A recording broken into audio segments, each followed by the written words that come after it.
Halo Geng Mas, sejak kapan ada tahun 0 Masehi? Kok bisa ada tahun SM sebelum Masehi dan Masehi?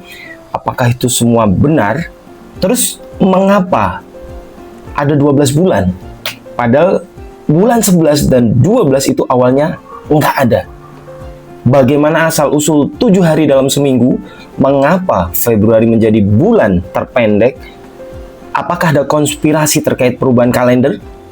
Atau adakah yang tahu tentang teori hipotesis waktu phantom atau tahun gelap? Teori ini bahkan menyebut sekarang baru abad 18, bukan abad 21.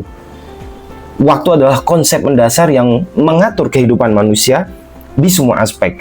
Kalender modern yang kita gunakan saat ini dengan 12 bulan dalam setahun, 7 hari dalam seminggu, dan variasi jumlah hari dalam bulan bukanlah sesuatu yang terbentuk begitu saja. Evolusinya itu melibatkan pengamatan astronomi, pengaruh budaya, dan reformasi besar oleh penguasa maupun lembaga keagamaan. Banyak pengaruh sains, mitologi, dan psikologi sosial. Technological change is relentless. Right now, AI is making decisions faster than humans. 5G is connecting billions of devices in real time, and blockchain is redefining security and finance. These innovations aren't just distant possibilities, they're all...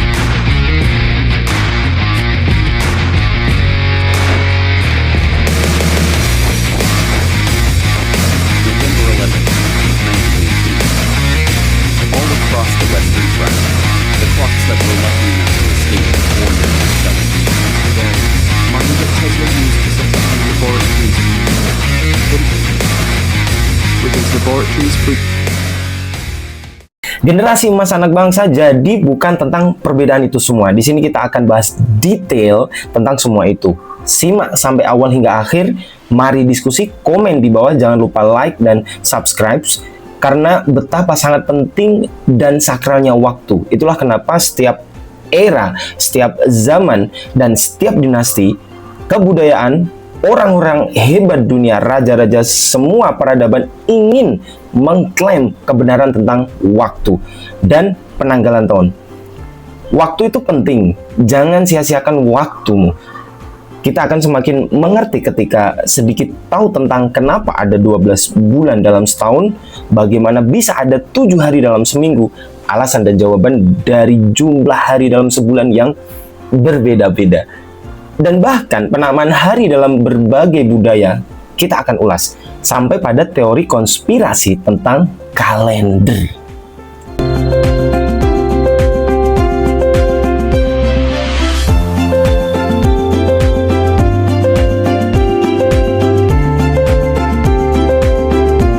Sekarang kita awali dengan pengantar tentang waktu dan kalender tahun.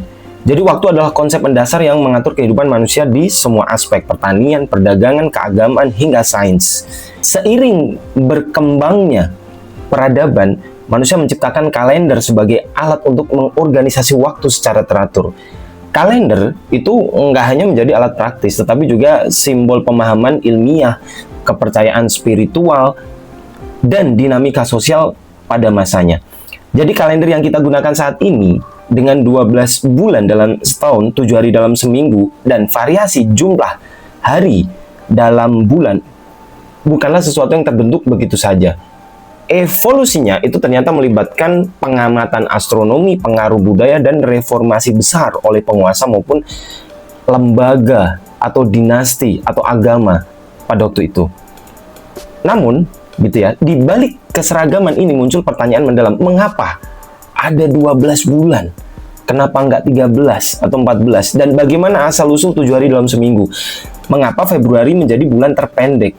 Apakah ada konspirasi terkait perubahan kalender? Video ini akan menjelaskan semua aspek tersebut, mulai dari sejarah, analisis budaya, hingga teori konspirasi dengan pemaparan yang mendalam, logis, dan ilmiah.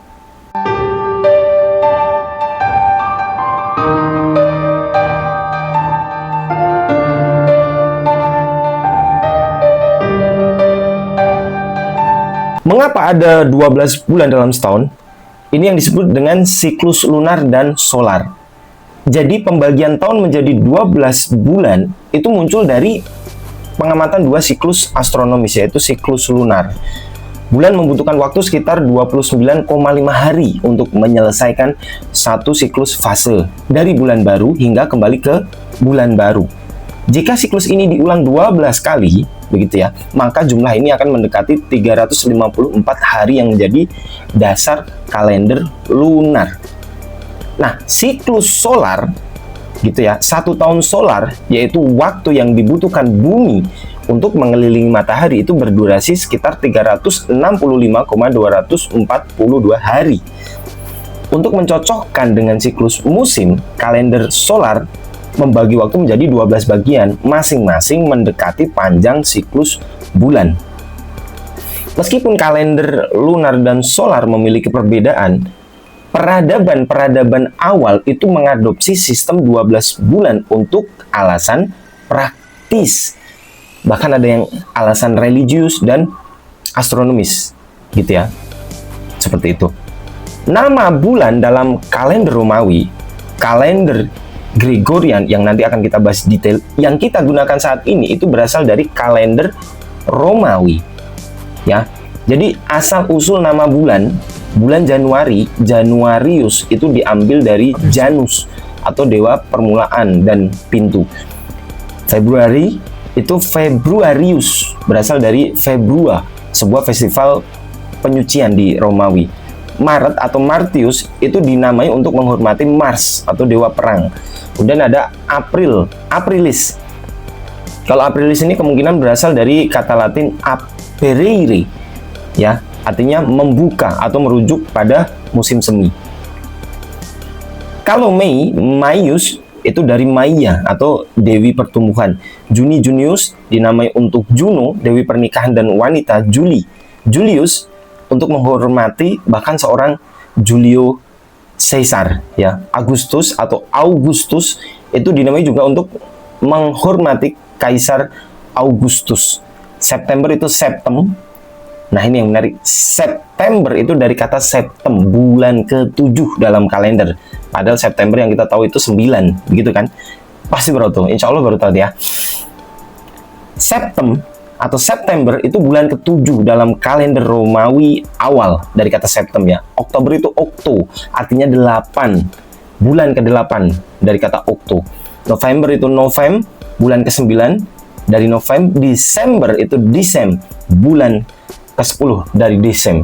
Ada yang pernah ingat kata desimal? Desimal itu 10. Desember 12, seperti yang saya sampaikan tadi kan. Ada sesuatu yang aneh di sini.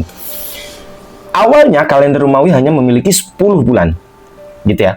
Dimulai dari Maret hingga Desember, sehingga Januari dan Februari itu ditambahkan belakangan oleh Raja Numa Pompilius untuk menyelaraskan kalender dengan siklus solar.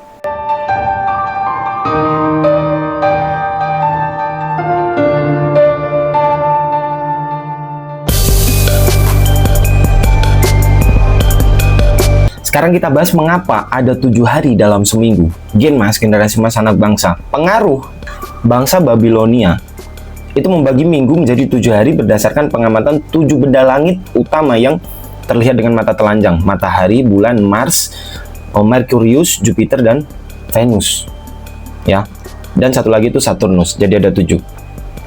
Tradisi ini berpengaruh besar karena Babilonia memiliki tradisi astronomi yang maju dan menyebabkan konsep tersebut ke berbagai budaya. Kemudian ada pengaruh tradisi keagamaan. Siklus 7 hari diperkuat oleh agama-agama besar, ya. Seperti agama Kristen, itu minggu dijadikan hari kebaktian utama untuk memperingati kebangkitan Yesus. Orang Yahudi itu Sabat adalah hari istirahat pada hari ke-7 yang berasal dari kitab Kejadian menurut mereka. Dan Islam, Jumat, Al-Jum'ah adalah hari suci untuk sholat berjamaah. Kemudian mengapa jumlah hari dalam sebulan itu berbeda-beda? Kalender Romawi kuno, kalender awal Romawi terdiri dari 10 bulan dengan total 304 hari. Sisa waktu selama musim dingin tidak dihitung. Raja Numa Pompilius itu menambahkan Januari dan Februari sehingga kalender memiliki 355 hari. Namun kalender ini masih tidak selaras dengan tahun solar. Begitu. Kemudian ada yang disebut dengan reformasi kalender Julian. Pada 45 sebelum Masehi, Julius Caesar itu memperkenalkan kalender Julian dengan bantuan astronom Sosigenes. Tahun terdiri dari 12 bulan dengan jumlah hari 30 atau 31 hari, kecuali Februari yang 28 hari. Setiap 4 tahun, Februari itu ditambahkan 1 hari, yaitu tahun Kabisat, untuk menyesuaikan dengan siklus matahari. Jadi tujuannya hanya untuk menyesuaikan siklus matahari. Ingat tadi bahwa Januari Februari itu adalah bulan yang ditambahkan. Namun kalender Julian itu memiliki selisih 11 menit per tahun yang menyebabkan pergeseran 1 hari setiap 128 tahun. Kemudian terjadi reformasi kalender Gregorian. Ya, jadi pada tahun 1582 Paus Gregorius 13 itu memperkenalkan kalender Gregorian. Untuk memperbaiki ketidaksesuaian tersebut, 10 hari dihapus, 4 Oktober langsung menjadi 15 Oktober 1582. Kok bisa gitu lah ya, hari dihapus, 10 hari dihapus, 4 Oktober langsung menjadi 15 Oktober 1582. Aturan tahun Kabisat diperbaiki, yaitu tahun yang habis dibagi 100, bukan tahun Kabisat, kecuali jika juga habis dibagi 400. Kalender Gregorian itu menjadi standar global karena akurasinya adalah menyelaraskan waktu dengan siklus matahari. Kemudian penamaan hari ini dalam berbagai budaya itu macam-macam ya. Jadi tradisi barat, nama hari dalam bahasa Inggris itu mencerminkan benda langit dan mitologi Nordik. Sunday itu misalkan hari matahari, Monday itu hari bulan, Tuesday itu hari Thew atau Mars, Wednesday itu hari Wooden, Mercurius, Thursday itu hari Thor, Jupiter, Friday itu hari Freak atau Venus, dan Saturday itu hari Saturnus, Saturday. Nah, tradisi Jepang dan Tiongkok itu juga berbeda gitu ya. Jadi nama hari mengacu pada elemen wuxing dan benda langit. Misalkan Senin dia itu sama dengan bulan, Selasa itu Mars, Rabu itu Mercurius, Kamis itu Jupiter, Jumat itu Venus, Sabtu itu Saturnus, dan Minggu itu matahari. Sedangkan tradisi Yunani, penamaan hari dalam budaya Yunani kuno dan modern, Sunday atau Kyriake, koreksi jika saya salah membacanya, itu adalah hari Tuhan. Monday, Deutera, kedua. Tuesday itu Dios, dari Zeus. Wednesday itu Trite, atau ketiga. Thursday itu Tetarte, atau keempat. Friday itu Aphrodites, dari Aphrodite, Dewi Cinta, dan Saturday itu Hebdome, atau ketujuh. Nah, tradisi Islam juga berbeda. Penamaan hari itu bersifat numerik. Al-Ahad artinya hari pertama. Al-Itsnain itu hari kedua, Senin ya. Kayaknya diadopsi tuh ke dalam bahasa Indonesia. As-Sulasa menjadi hari ketiga. Al-Arba'ah itu hari keempat. Al-Khamis 5, Al-Jumu'ah hari Jumat, dan As-Sabt itu jadi hari Sabtu. Menariknya lagi, tradisi Mesir kuno ya. Mesir kuno itu menggunakan 12 bulan, masing-masing 30 hari dengan tambahan 5 hari epakumenal untuk memperingati kelahiran dewa-dewa besar seperti Osiris, Horus, Set, Isis, dan Nephthys. Kalender mereka itu disesuaikan dengan Heliacal Rising atau bintang Sirius. Nah, inilah yang paling menarik dan yang paling saya sukai ya gitu. Teori tentang konspirasi tentang kalender.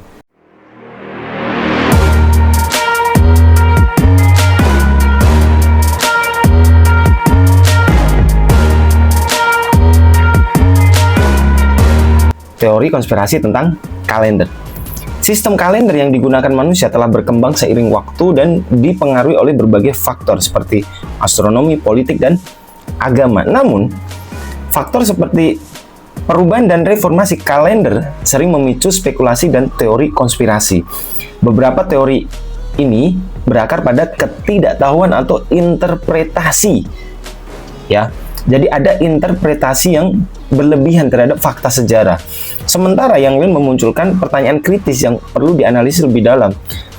Ini adalah beberapa teori konspirasi yang terkenal mengenai kalender, lengkap dengan fakta dan analisis untuk mengevaluasinya secara ilmiah dan historis. Jadi yang pertama adalah reformasi Gregorian dan hari yang hilang. Teori konspirasi pada tahun 1582, Paus Gregorius XIII itu memperkenalkan kalender Gregorian untuk menggantikan kalender Julian yang digunakan sebelumnya. Dalam reformasi ini, itu sebanyak 10 hari dihapus dari kalender seperti yang saya sampaikan tadi ya. Di sini akan detail kita bahas begitu.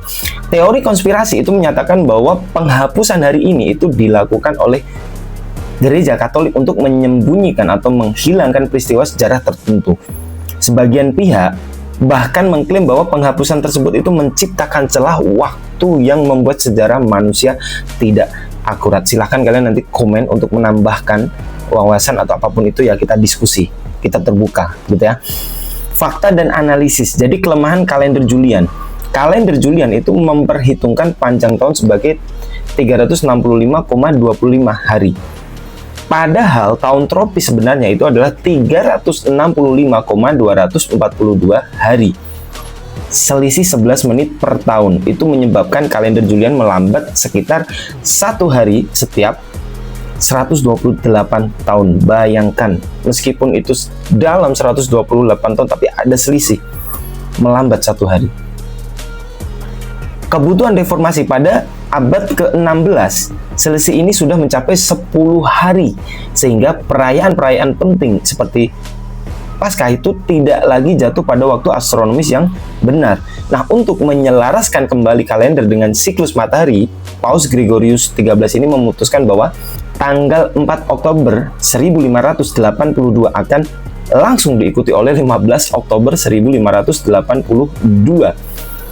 Bayangin gimana ya, dari tanggal 4 tiba-tiba tanggal 15 begitu ya.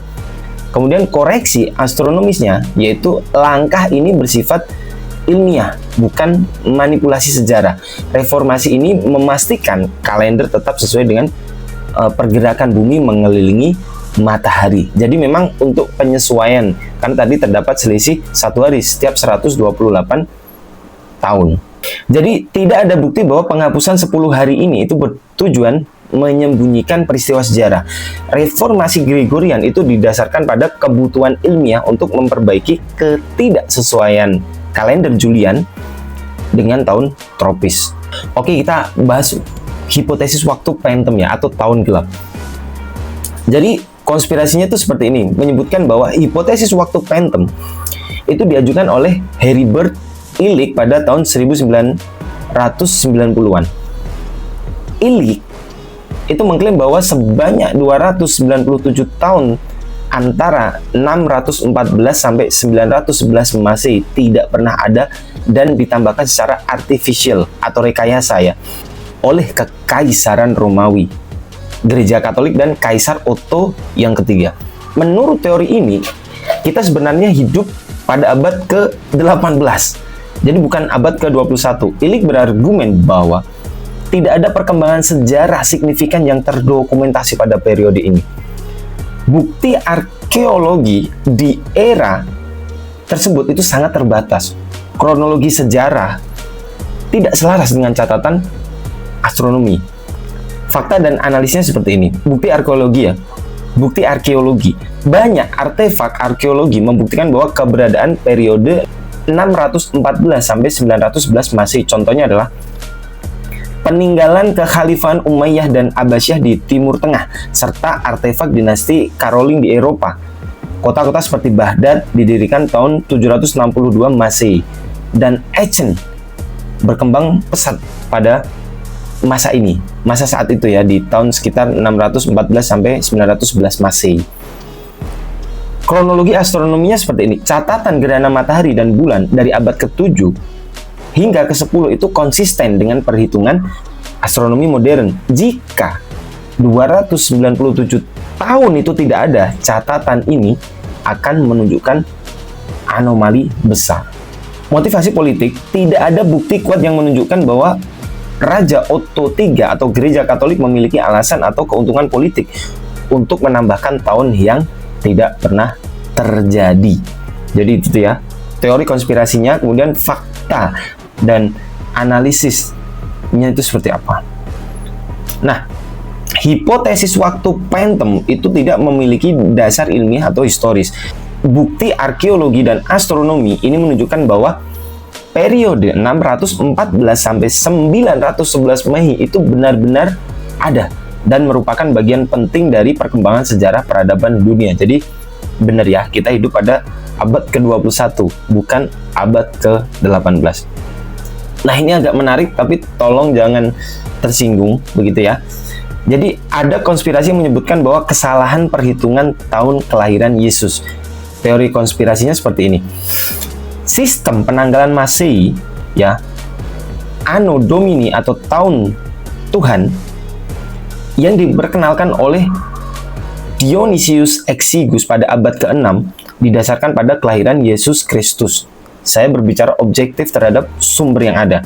Nanti untuk teman-teman yang memang ahli dalam ini silahkan begitu ya untuk berkomentar. Namun beberapa sejarawan itu berpendapat bahwa perhitungan Dionysius itu tidak tepat. Yesus itu diperkirakan lahir antara tahun 4 sampai 6 sebelum Masehi, bukan 1 Masehi sebagaimana yang diasumsikan dalam kalender modern. Sekali lagi silakan nanti yang pakar dalam hal ini begitu ya. Ini saya coba menyampaikan fakta yang beredar terkait konspirasi ini. Jadi fakta dan analisisnya adalah tidak ada tahun 0. Kalender Gregorian bertransisi langsung dari 1 sebelum Masehi ke 1 Masehi tanpa adanya tahun 0. Ini disebabkan oleh tradisi Romawi yang tidak mengenal konsep angka 0. Bukti sejarahnya apa? Berdasarkan catatan kitab ya, kelahiran Yesus itu terjadi pada masa pemerintahan Raja Herodes Agung yang diketahui meninggal pada 4 sebelum Masehi. Oleh karena itu, Yesus kemungkinan lahir beberapa tahun sebelum 1 Masehi. Saya agak berhati-hati nih ya. Dampak terhadap kalender. Kesalahan ini tidak mempengaruhi keakuratan kalender Gregorian sebagai alat penyesuaian waktu berdasarkan siklus matahari, karena yang jadi acuan adalah siklus matahari. Meskipun perhitungan awal kalender Masehi tidak akurat dalam menentukan tahun kelahiran Yesus gitu ya, hal ini tidak berdampak pada fungsi kalender modern. Kalender Gregorian tetap mencerminkan pergerakan astronomi secara tepat. Nah, ini yang menarik ini. Manipulasi kalender untuk kepentingan politik dan agama. Jadi ada teori konspirasi yang menyebutkan bahwa sejarah menunjukkan bahwa kalender itu sering digunakan sebagai alat politik dan agama. Beberapa contoh teori ini antara lain yaitu kalender Julian dan Julius Caesar. Jadi Julius Caesar itu memperkenalkan kalender Julian pada 45 sebelum Masehi. Beberapa pihak ini itu berpendapat bahwa perubahan ini tuh bukan hanya untuk memperbaiki kalender Romawi, tetapi juga untuk mengatur siklus politik dan pemilu sesuai dengan kepentingan Caesar. Ya. Natal dan Saturnalia, penetapan 25 Desember sebagai hari Natal diduga bertujuan untuk menggantikan festival pagan Saturnalia di Romawi. Gereja Katolik ini itu dianggap menggunakan kalender untuk mengambil alih tradisi pagan dan memperluas pengaruh agama Kristen. Fakta dan analisisnya seperti ini. Kalender Julian, Julius Caesar itu memang mereformasi kalender untuk memastikan akurasi musim, bukan semata-mata demi kepentingan politik. Ini dilakukan dengan bantuan astronom Sosigenes dari Alexandria. Asimilasi budaya, Natal pada 25 Desember itu kemungkinan memang dipilih untuk bertepatan dengan perayaan Saturnalia, tetapi ini lebih sebagai strategi asimilasi budaya daripada manipulasi kalender. Silahkan kalian yang menentukan ya. Ada teori konspirasi yang saya jelaskan dan ada fakta dan data yang logis untuk bisa dicerna. Kalender itu memang dipengaruhi oleh faktor politik dan agama dalam penerapannya, tetapi perubahan besar seperti reformasi Julian dan Gregorian terutama didorong oleh kebutuhan ilmiah, yaitu untuk menyelaraskan waktu dengan siklus astronomi agar menyesuaikan dengan siklus matahari, seperti itu ya.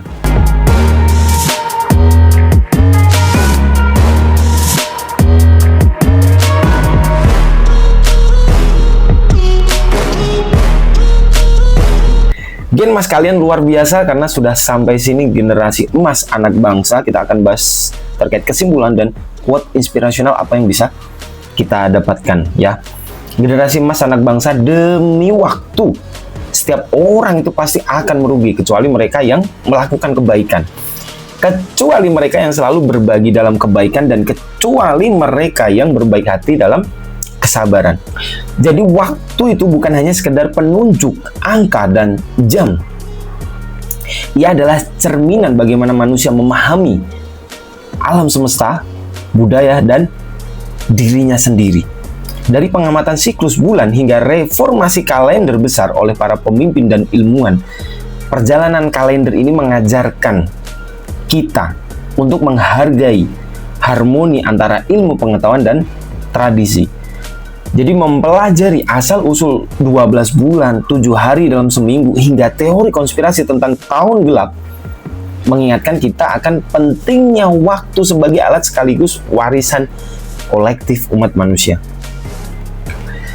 Di tengah kompleksitas sejarah dan teori yang menyelimuti kalender, satu hal yang tetap jelas yaitu adalah waktu itu merupakan sumber daya paling berharga yang dimiliki setiap orang. Ketepatan dalam mengorganisasi waktu tidak hanya membentuk peradaban, tetapi juga mengajarkan disiplin dan apresiasi terhadap hidup. Mari, sekali lagi mari gunakan waktu dengan bijak, karena setiap detiknya itu menyimpan peluang untuk belajar, berkembang, dan memberi dampak positif bagi dunia.